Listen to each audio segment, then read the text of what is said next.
ሰላም እንዴት ናችሁ? አንድ አይደለንም ስላልኩ አንዳንዶቻችሁ ትንሽ ቅር ብሏችኋል።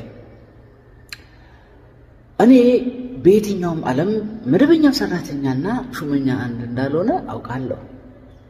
ነገር ግን እኔ ምን እያልኩ ነው? አንተ ስልጣኑ በሰጠህ እድል በደረጃ 1 V8 ብለህ የምትንቀሳቀስ ከሆነ ሰራተኛው ደግሞ በደረጃ 3 ታክሲ ተሳፍሮ የሚሄድበትን ክፍያውን አትያዝበት ነው።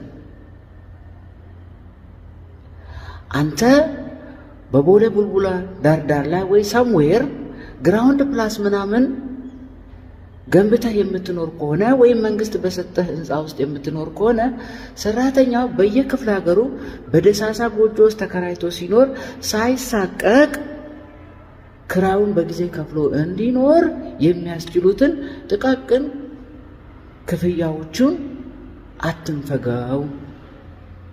አንተ ስካይላይት ምናምን ሄደህ ይሄ ስብሰባና ስልጠና በሰላም ተከፍቶ በሰላም ይዘጋ ዘንድ ባርክ ያለው ብለህ ቢፌ የበላ የምትኖር ከሆነ ይሄ ሰራተኛ ወር ጠብቆ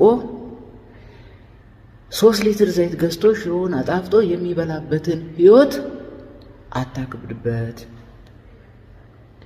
እድል ሰጥቶ ከድህነት ወጥተሃል፣ ተሾመሃል። እዚህ ጋር ያለው ወንድም ግን አንተ የምትቀመጥባትን ወንበር ያስከበረ ስለሆነ አክብረው፣ ቆምለት። መፍቶ ሲገፋ አብረህ አትደመር።